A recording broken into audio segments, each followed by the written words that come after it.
Bismillahirrahmanirrahim. Assalamualaikum warahmatullahi wabarakatuh.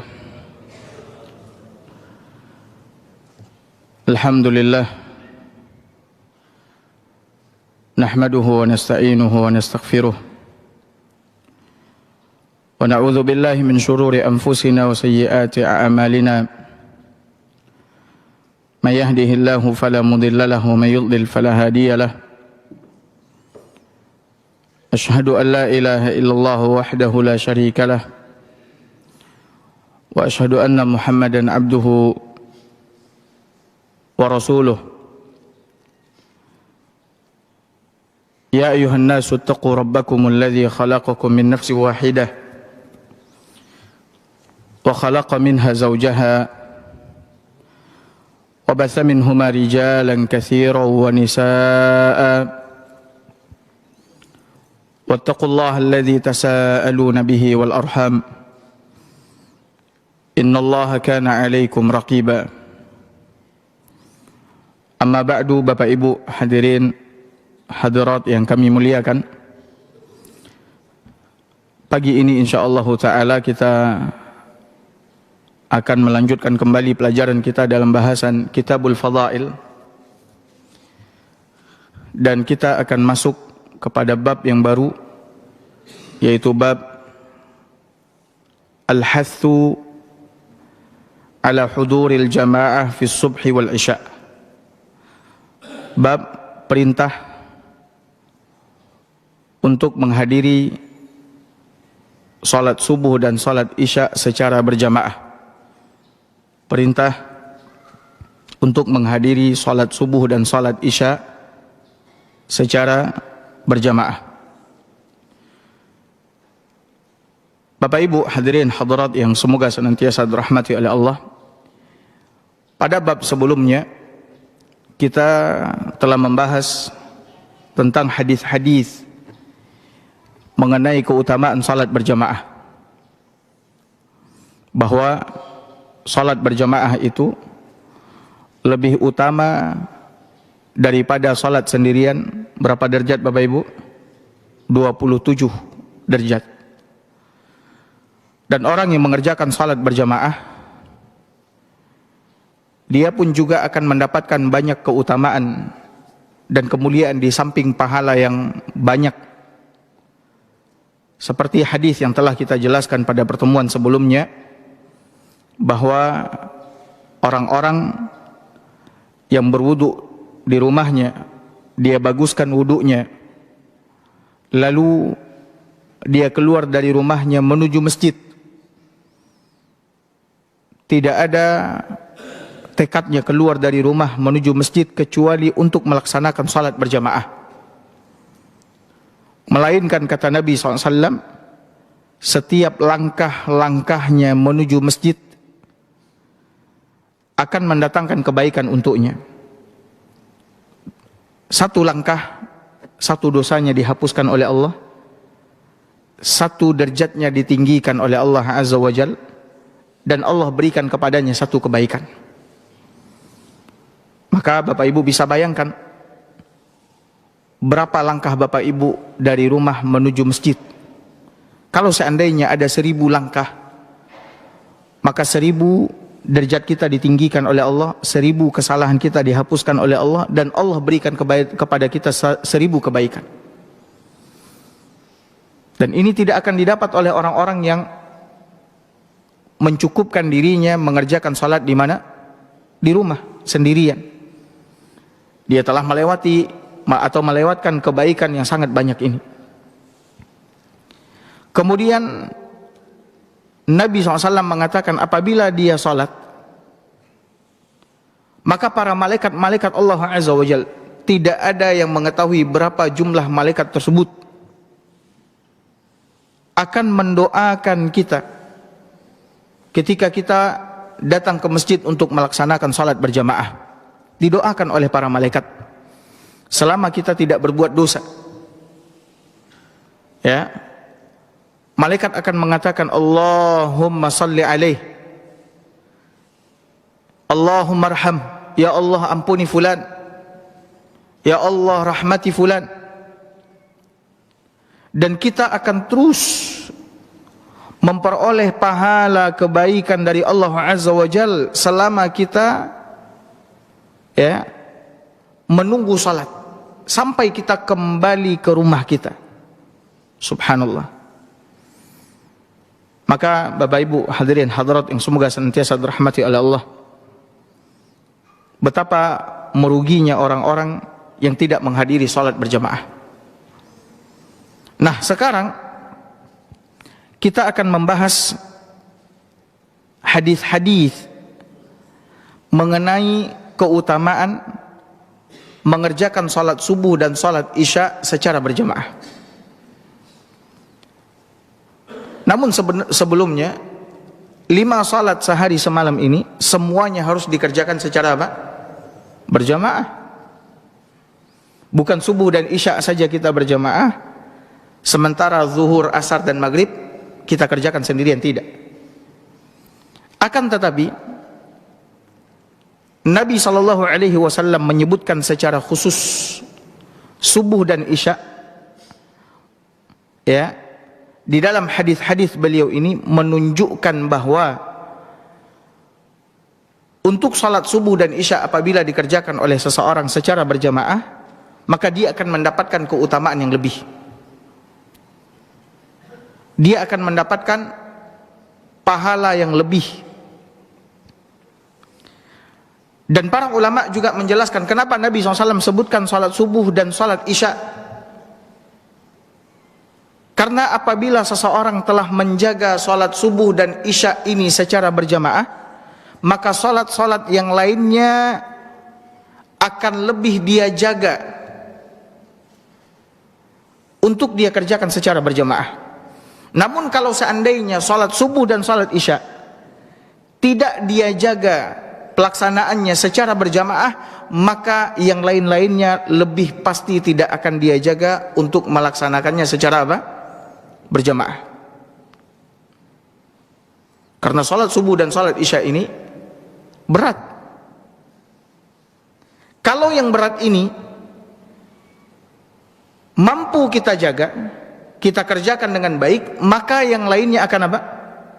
Akan ikut terjaga dan akan kita kerjakan dengan baik pula. Namun kalau yang berat ini berantakan, maka yang lainnya juga akan ikut apa? Berantakan. Saya mau tanya sama Bapak Ibu, berat atau tidak melaksanakan salat subuh dan salat isya? Berat. Kecuali bagi orang yang telah dirahmati oleh Allah Azza wa Jalla. Kecuali orang-orang yang telah merasakan halawatul iman, lazzatul iman, manisnya iman, lezatnya iman di dalam dadanya. Orang-orang yang merasakan manisnya iman, lezatnya iman di dalam dadanya, maka tidak akan terasa berat olehnya ketika melaksanakan ibadah kepada Allah Azza wa Jalla. Bahkan dia merasakan manis yang bertambah-tambah, kelezatan yang bertambah-tambah ketika dia beribadah kepada Allah Azza wa Jalla. Nah, sekarang Bapak Ibu, saya mau Bapak Ibu dengarkan dan perhatikan dengan baik keutamaan mengerjakan salat subuh dan salat isya secara apa? Berjamaah. Dan berjamaah yang kita maksudkan di sini telah kita jelaskan di pertemuan sebelumnya. Maksudnya adalah berjamaah di mana? Di masjid atau di musholla. Bukan berjamaah di rumah, tapi di masjid atau di musholla. Nabi SAW bersabda, hadis yang diriwayatkan oleh Imam Muslim dari hadisnya Utsman bin Affan radhiyallahu anhu. Dia mengatakan, sami'tu Rasulullah sallallahu alaihi wasallam yaqul, aku mendengar Rasulullah sallallahu alaihi wasallam bersabda, man shallal isya'a fi jamaah, barang siapa yang mengerjakan salat isya berjamaah, faka'annama qama nisfal lail, maka seolah-olah kata Nabi sallallahu alaihi wasallam dia telah mengerjakan qiyamul lail separuh malam. Siapa yang mengerjakan salat isya secara berjamaah, maka seolah-olah dia, kata Nabi SAW, telah mengerjakan qiyamul lail separuh malam, setengah malam. Wa man shalla subha fi jamaah, dan barang siapa yang mengerjakan salat subuh secara berjamaah, faka'annama shallal laila kullah, maka seolah-olah dia telah mengerjakan qiyamul lail semalam suntuk. Allahu Akbar. Maka dia seolah-olah telah mengerjakan qiyamul lail semalam suntuk. Hadis ini diriwayatkan oleh Imam Muslim.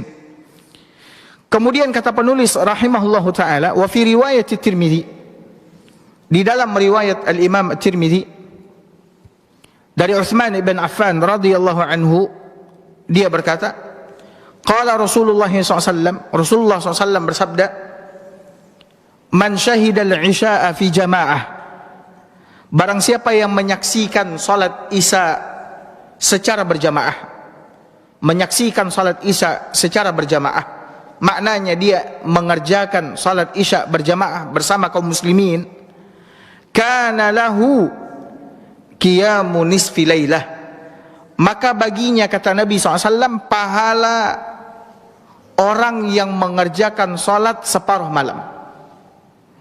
Baginya pahala orang yang mengerjakan qiyamul lail separuh malam. Wa man shallal isya'a wal fajra fi jamaah, dan siapa yang mengerjakan salat isya dan salat subuh secara berjamaah, kana lahu ka qiyami lailah, maka baginya pahala salat orang yang qiyamul lail semalam suntuk. Hadis ini diriwayatkan oleh Imam Tirmidzi, dan beliau rahimahullahu taala mengatakan bahwa hadis ini hasan sahih. Nah, Bapak Ibu hadirin hadirat yang semoga senantiasa dirahmati oleh Allah Subhanahu wa taala. Di dalam hadis ini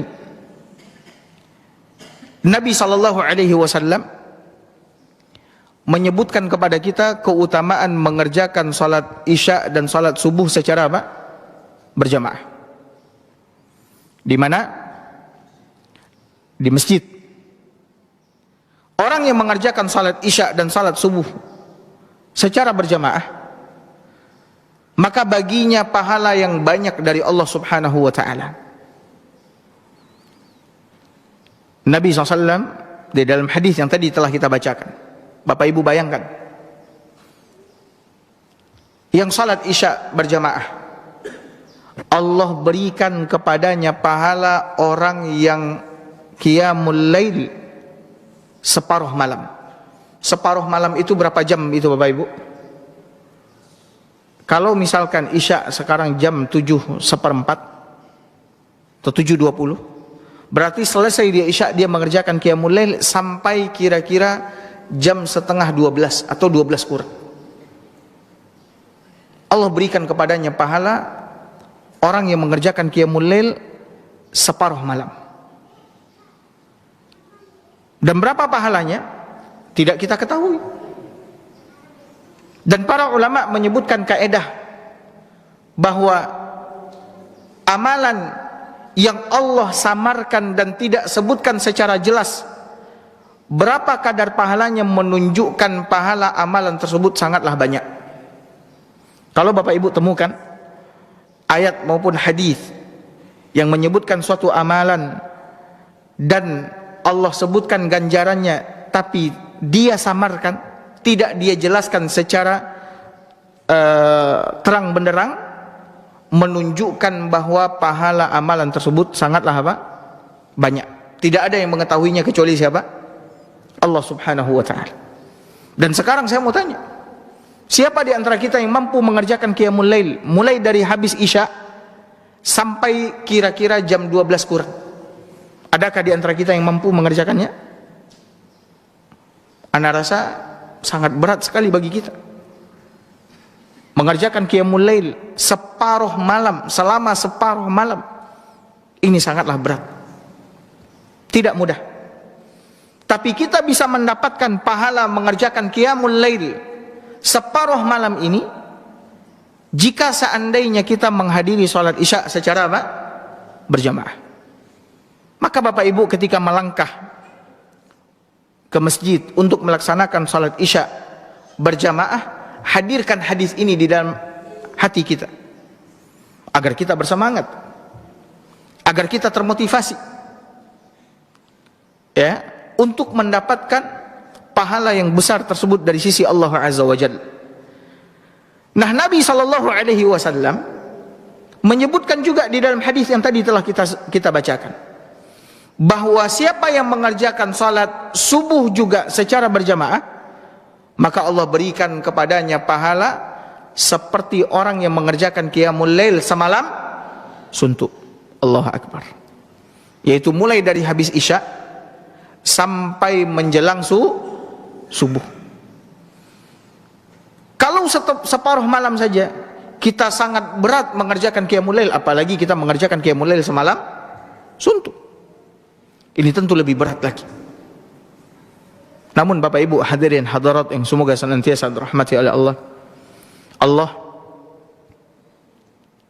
karena kasih sayangnya kepada kita yang sangat luas dan besar, ya, dan karena Allah Azza wa Jalla sangat menginginkan kebaikan yang banyak buat kita, Allah mengadakan amalan-amalan yang pahalanya sangatlah besar, banyak jika seandainya dikerjakan oleh hamba-hambanya. Ini adalah bentuk kasih sayang Allah Azza wa Jalla kepada kita semua Bapak Ibu sekalian.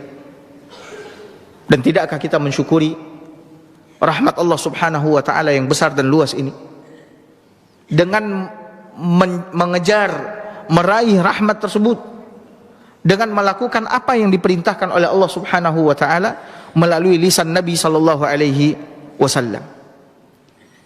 Maka oleh karena itu Bapak Ibu, kenapa Allah Subhanahu wa ta'ala berikan pahala yang besar ini kepada kita ketika kita mengerjakan salat subuh dan salat isya secara berjamaah? Allah Azza wa Jalla berikan kepada kita pahala salat seperti orang yang mengerjakan qiyamul lail separuh malam, atau orang yang mengerjakan qiyamul lail semalam suntuk, karena dua salat ini sangatlah apa? Berat. Sangatlah berat.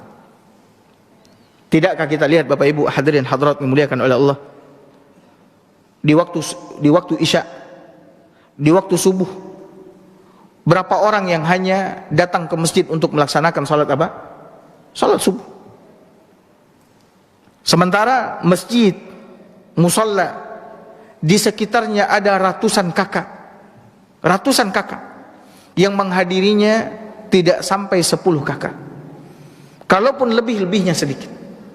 Tapi sisanya kemana? Itulah mereka yang apa? Masih merasakan berat sekali untuk bangun dari tempat tidurnya, ya, berjalan melangkahkan kaki ke masjid untuk melaksanakan salat subuh secara berjamaah. Nah, kemudian hadis berikutnya Bapak Ibu hadirin hadirat yang semoga senantiasa dirahmati oleh Allah Azza wa Jalla. Hadis yang sahih diriwayatkan oleh Imam Al-Bukhari dan Muslim, dan hadis ini sebenarnya sudah kita lewati pada waktu pembahasan mengenai keutamaan azan, di mana Abu Hurairah radhiyallahu anhu berkata bahwa Rasulullah sallallahu alaihi wasallam bersabda, "Law ya'lamun nasu ma fin nida was-saffil awwal." Jika seandainya manusia, kata Nabi SAW, mengetahui apa yang ada di dalam azan dan saf yang pertama, apa yang ada di dalam azan dan saf yang pertama, maknanya apa? Pahala, kebaikan. Kalau orang-orang tahu kebaikan, pahala, besarnya ganjaran di dalam azan dan di dalam saf yang pertama, thumma lam yajidu illa ayyastahimu alaihi lastahamu alaihi. Kemudian kata Nabi SAW, mereka tidak mendapati cara untuk ya, mendapatkan pahala di dalam azan dan saf yang pertama itu kecuali dengan mengundi, maka mereka akan melakukan apa? Undian. Saking berebutnya orang-orang untuk mendapatkan ganjaran yang besar, pahala yang banyak dari Allah Azza wa Jalla di dalam azan dan yang saf apa? Saf yang pertama. Saf yang pertama. Kalau tidak ada jalannya, caranya untuk mendapatkan itu kecuali dengan melakukan undian, mereka akan lakukan undian. Ya. Lalu kata Nabi sallallahu alaihi wasallam, "Walau ya'lamuna ma fit tahjir lastabaqu ilaihi." Seandainya mereka juga mengetahui besarnya pahala, ganjaran di dalam mendatangi masjid lebih awal, mendatangi masjid lebih awal di dalam salat berjamaah, ya, mendatangi masjid lebih awal di dalam salat berjamaah, maka mereka akan berlomba-lomba untuk datang yang pertama, untuk datang ke masjid sebagai orang yang pertama. Subhanallah, menjadi orang yang pertama kali apa? Datang ke masjid. Kalau seandainya orang-orang tahu nih besarnya pahala, banyaknya pahala, menjadi orang yang pertama datang ke masjid, maka mereka akan berlomba-lomba untuk menjadi orang yang pertama itu. Kemudian Nabi SAW mengatakan, "Walau ya'lamuna ma fil atamah was subh." Dan jika seandainya mereka mengetahui keutamaan, ya, pahala, kebaikan di dalam mengerjakan salat isya dan salat subuh berjamaah, la atauhuma walau habwa, niscaya mereka akan mendatangi salat subuh dan salat isya itu, ya, meskipun dalam keadaan apa? Merangkak. Meskipun dalam keadaan apa? Merangkak. Nah, Bapak Ibu hadirin hadirat dimuliakan oleh Allah, Al-Atamah yang disebutkan oleh Nabi SAW di dalam hadisnya ini, Al-Atamah ini adalah nama lain dari salat isya. Jadi salat isya itu juga disebut dengan salat atamah. Salat apa? Atamah. Namun yang ma'ruf dan harus memang dimasyhurkan penyebutan salat isya dengan salat isya, bukan dengan salat atamah. Tapi atamah ini nama lain dari salat isya. Nah, Bapak Ibu, di dalam hadis ini Nabi sallallahu alaihi wasallam menyebutkan seandainya orang-orang tahu keutamaan besar dan banyaknya pahala di dalam mengerjakan salat isya dan salat subuh, maka mereka akan berusaha mendatanginya walaupun dalam keadaan apa? Merangkak. Bapak Ibu yang punya anak, ketika anak itu masih kecil, bayi, Bapak Ibu lihat bagaimana mereka apa? Merangkak. Subhanallah. Ucapan Nabi ini menjelaskan kepada kita bahwa memang di dalam salat subuh dan salat isya berjamaah terdapat pahala yang sangat besar dan banyak, sehingga orang-orang tidak mau melewati atau melewatkan pahala tersebut, kebaikan tersebut. Kalau memang harus merangkak untuk mendapatkannya, maka mereka akan merangkak. Itu menunjukkan Bapak Ibu yubana apa? Yubana apa tuh? Yubana besar dan banyak pahalanya. Samu modiko Bapak Ibu. Siapa yang datang ke Masjid Al-Ikram mengerjakan salat isya misalnya, diumumkan nih, siapa yang mengerjakan salat isya atau salat subuh di Al-Ikram, maka dia akan mendapatkan 1 unit, misalkan 1 unit mobil Alphard. 1 unit mobil Alphard. Kalau itu diumumkan, saya mau tanya sama Bapak Ibu semua, orang-orang akan berbondong-bondong datang ke sini atau tidak? Iya.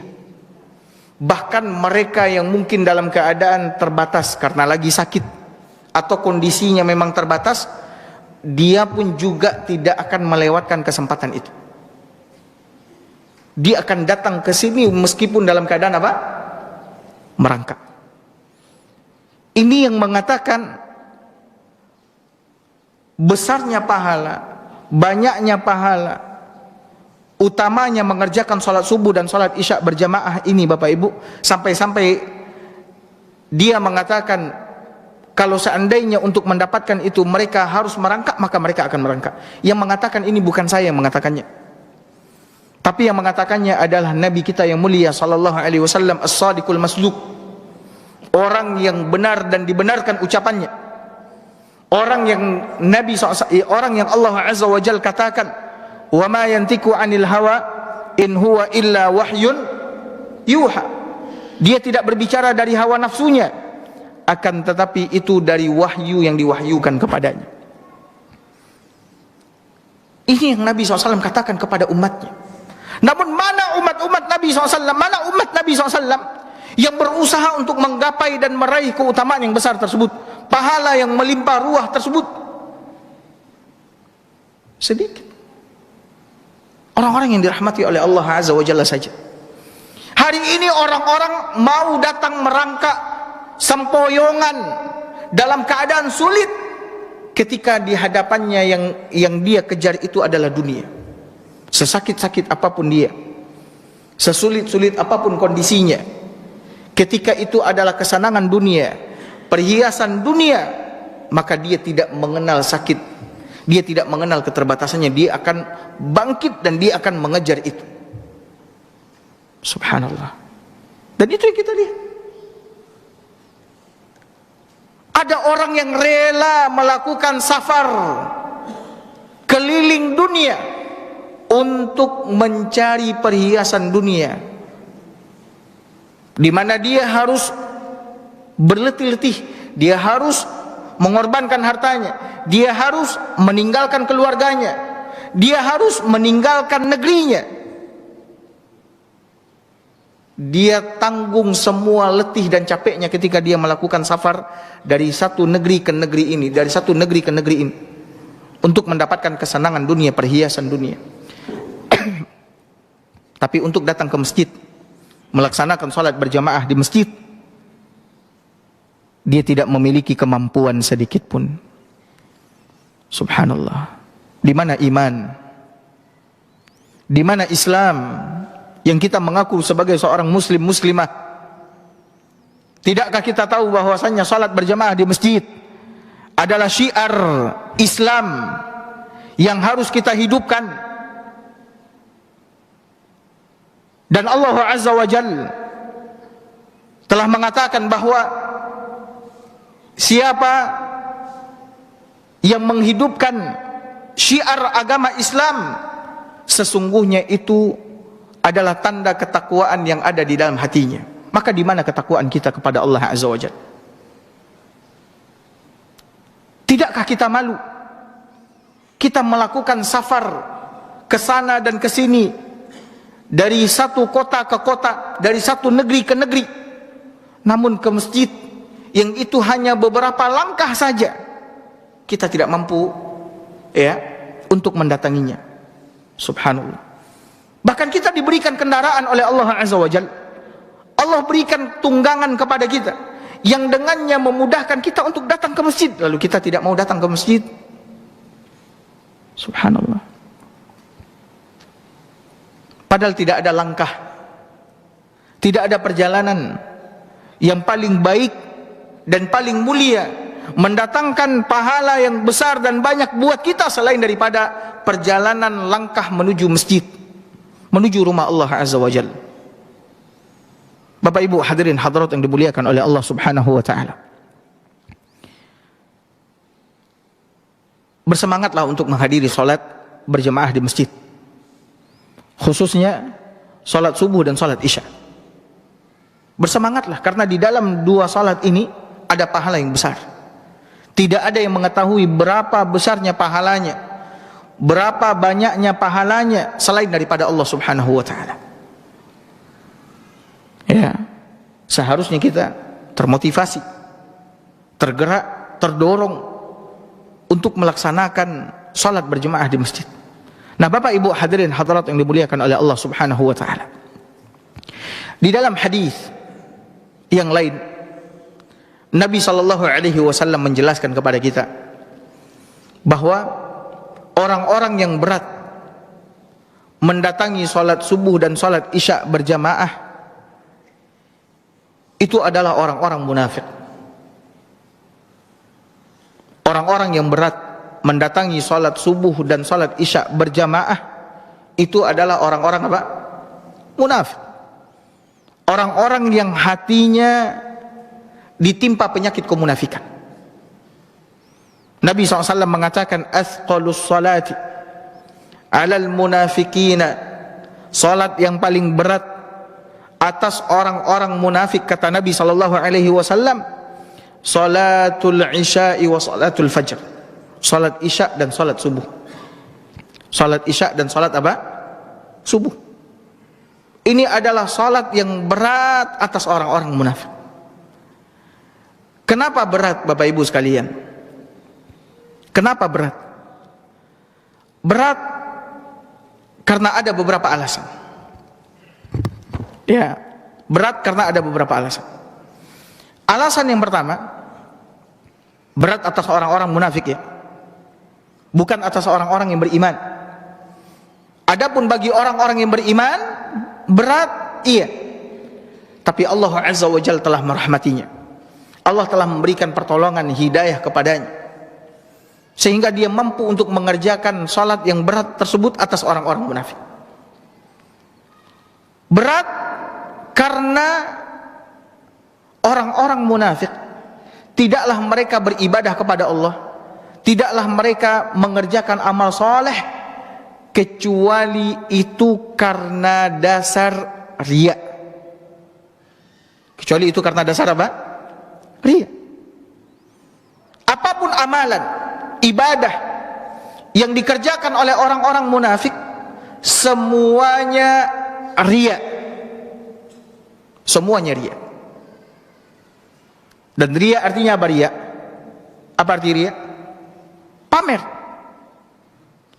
Dia cuman melakukan amalan tersebut untuk dia pamerkan, dia perlihatkan kepada orang-orang. Agar apa? Agar orang-orang memujinya, agar orang-orang menyanjungnya, atau untuk menipu orang. Sehingga orang melihat dia adalah seorang yang baik, dia seorang ahli ibadah, dia seorang ini, seorang itu. Inilah orang-orang munafik. Semua amalannya riya. Allah yang mengatakan di dalam Al-Quran, ya, di dalam surat Al-Ma'un yang Bapak Ibu hafal, fawailul lil musallin alladzina hum an salatihim sahun alladzina hum yura'un wa yamna'un al-ma'un. Di surat Al-Ma'un separuhnya menjelaskan tentang sifat orang-orang munafik. Separuhnya. Maka celakalah orang-orang yang salat. Celakalah orang-orang yang salat. Subhanallah, orang-orang salat celaka. Iya. Jangan berhenti di situ, lanjutkan. Orang yang salat yang bagaimana yang celaka? Alladzina hum an salatihim sahun. Mereka yang melalaikan salat. Dia salat tapi dia lalaikan salat. Dan makna melalaikan salat di sini dijelaskan oleh para ulama adalah menunda-nunda pelaksanaan salat. Lah masuk waktu salat, dia tunda-tunda. Bekolah, nantilah, bekolah, nantilah. Sehingga ketika waktu salat ini akan habis dan mau masuk waktu salat berikutnya, baru dia mengerjakan apa? Salat. Dan ketika itu dia kerjakan salat dengan kilat. Dengan kilat. Bahkan tak jarang dia mengerjakan salat di luar waktu salat. Lah habis waktu salat, lah masuk waktu salat berikutnya, baru dia kerjakan salat. Allahu Akbar. Ini sifat orang-orang munafik. Maka jangan biasakan menunda-nunda salat. Ya. Kenapa kita atau orang-orang hari ini Biasa saja baginya menunda-nunda sholat. Ya. Padahal Allah telah memanggilnya untuk mengerjakan sholat. Allah memanggilnya untuk menghadap kepadanya. Dia tunda. Sekarang saya mau tanya. Ketika yang memanggilnya atasannya, bosnya, majikannya, bisakah dia menunda panggilan bosnya, atasannya tersebut? Orang-orang hari ini, ketika atasannya datang, ketika atasannya menelponnya, memanggilnya, fulan, dia katakan, nah bekolah bos, nantilah bos. Jarang kita temukan, bahkan bisa dikatakan tidak ada. Bagaimana Allah Rabbul Alamin, pencipta alam semesta, penguasa jagat raya, memanggilnya, lalu dia katakan kepada Allah, bekolah nantilah, bekolah nantilah. Subhanallah. Betapa kurang ajarnya kita kepada Allah Azza wa Jalla. Betapa tidak sopannya kita, tidak beradabnya kita kepada Allah Azza wa Jalla. Sementara Allah yang telah menciptakan kita, Allah yang menciptakan kita, Allah yang telah menjaga kita dengan nikmatnya, Allah yang telah memberikan kehidupan kepada kita, Allah yang telah menciptakan langit dan bumi ini untuk kita. Lalu ketika dia memanggil kita, kita mengatakan nanti, nanti. Subhanallah. Nah, orang-orang munafik, mereka suka menunda-nunda salat.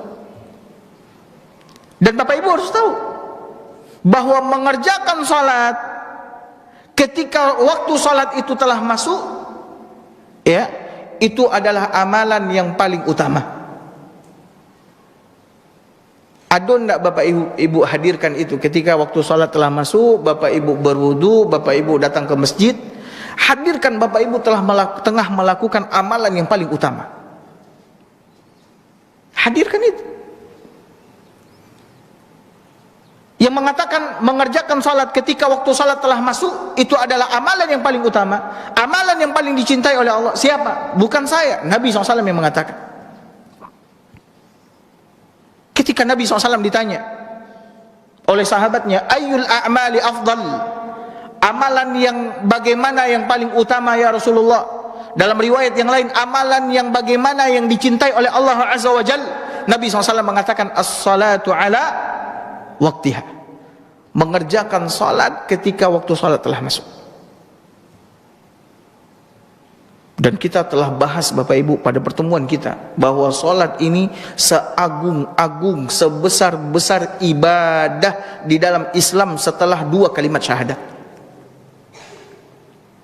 Seagung-agung, sebesar-besar, semulia-mulia ibadah di dalam Islam setelah 2 kalimat syahadat. Bahkan dia pembeda antara seorang muslim dengan orang yang non-muslim. Dia pembeda antara muslim dengan non-muslim. Maka hendaknya kita agungkan, kita besarkan salat ini Bapak Ibu sekalian. Masuk waktu salat, khalas, hentikan semuanya, hentikan semuanya. Bersiap-siap untuk menghadiri salat. Bersiap-siap untuk menghadiri salat. Nah Bapak Ibu, orang-orang munafik, mereka malas dan berat mengerjakan salat subuh dan isya. Di zaman Nabi SAW, itu karena subuh dan isya itu langit masih apa? Gelap.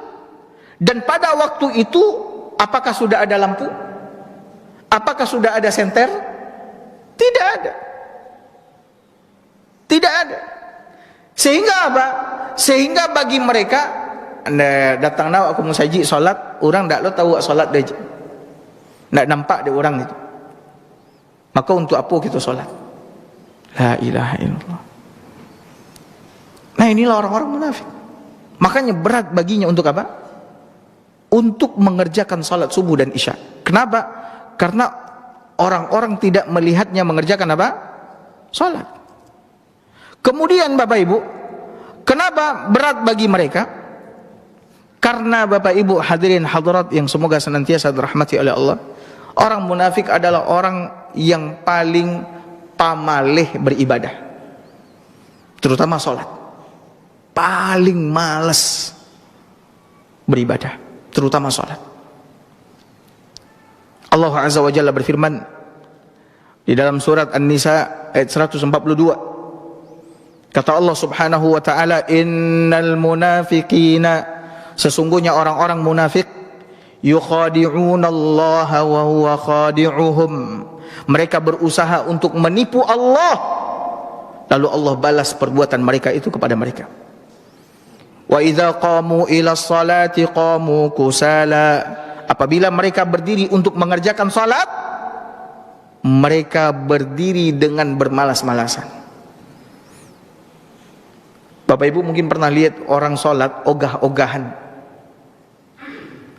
Kalau ingin cari orang salat ogah-ogahan, cari salat anak-anak. Tapi ada juga orang tua dan salat ogah-ogahan. Orang gaya ada nak salat ogah-ogahan. Mungkin ada juga nak, tapi jarang mungkin ya. Kalau lagai konyum mungkin lebih fokus, lebih serius. Ogah-ogahan salat. Ya. Lalu kata Allah Azza wa Jalla, yura'unan nas, mereka riak kepada manusia. Mereka hanya mengerjakan salat itu untuk riak kepada manusia. Wala yadhkurunallaha illa qalila, dan mereka tidaklah berzikir kepada Allah kecuali apa? Sedikit sekali. Nah, Bapak Ibu hadirin hadirat dimuliakan oleh Allah, lihat. Salat Isya itu di saat tubuh kita sudah letih dan capek beraktivitas seharian. Iya atau enggak? Kita udah letih. Lalu untuk keluar dari rumah menuju masjid ini terasa berat sekali. Di mana pada waktu itu kita pengennya apa, Bapak Ibu? Kita pengennya tidur, istirahat udah. Ya.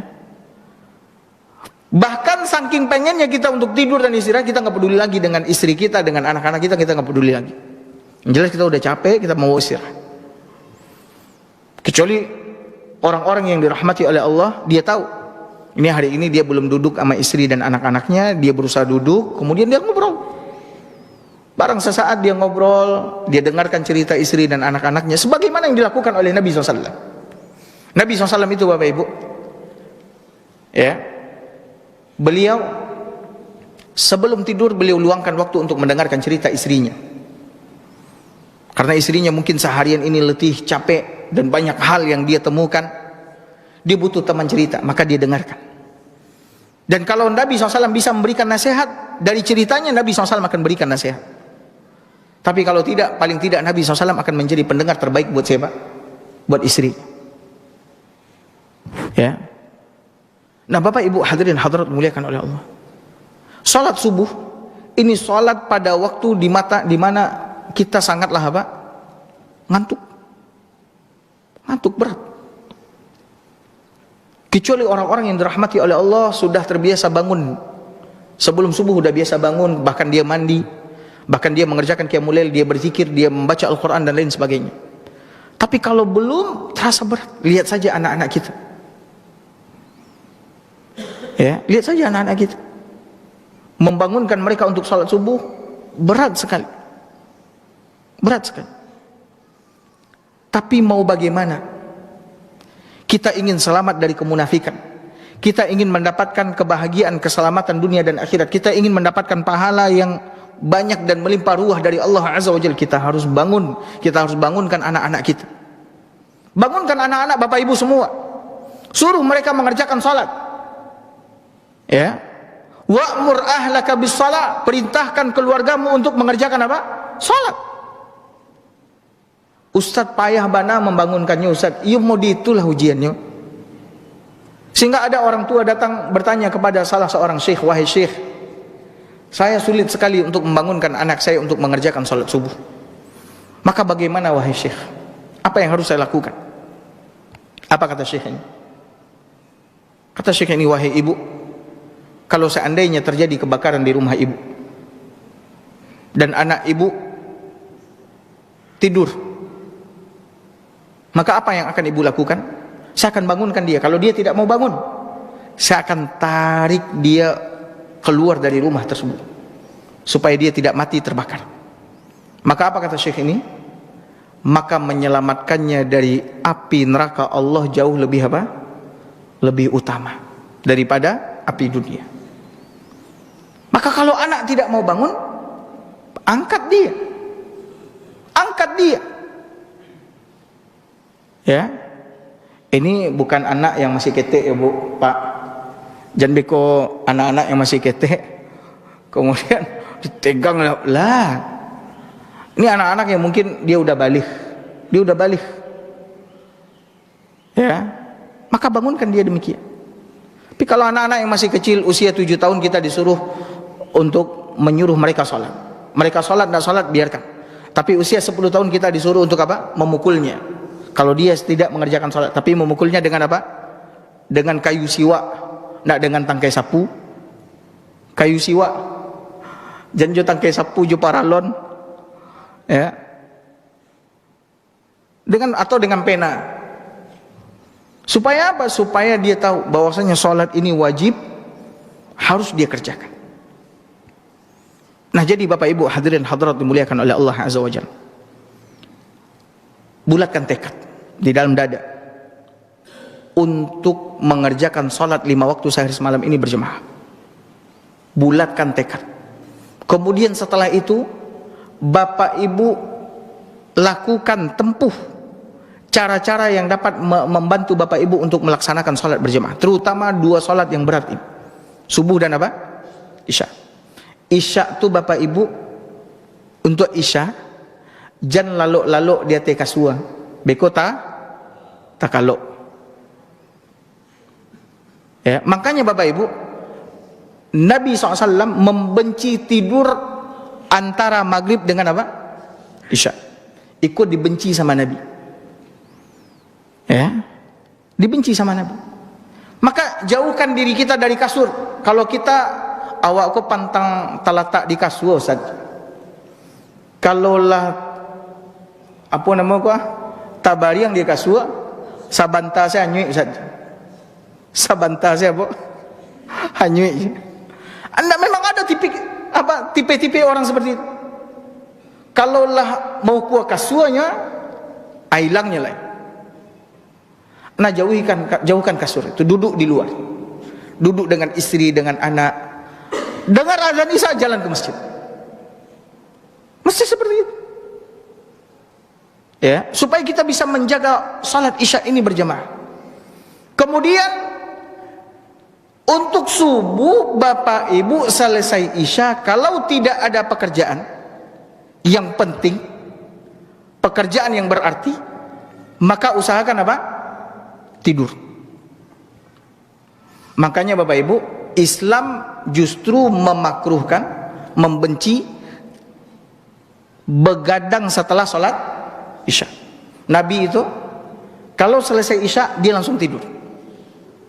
Kecuali kalau seandainya ada keperluan, ada kebutuhan, seperti misalkan datang sahabat untuk membicarakan tentang masalah apa?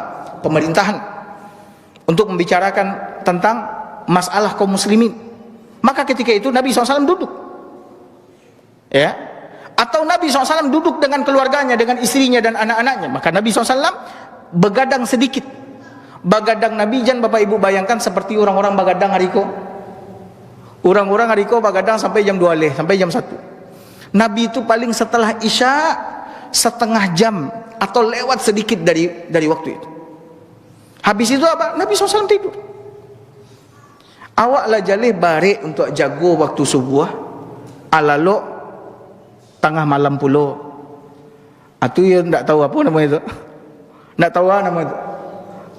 Tu nak tahu diri nama itu. Iya. La jalih wak barik untuk jago subuh tu, alalo jam 2 balik pulo. Tidurlah lebih awal. Jam 8 setengah 9 tidur. Biasakan kayak begitu Bapak Ibu.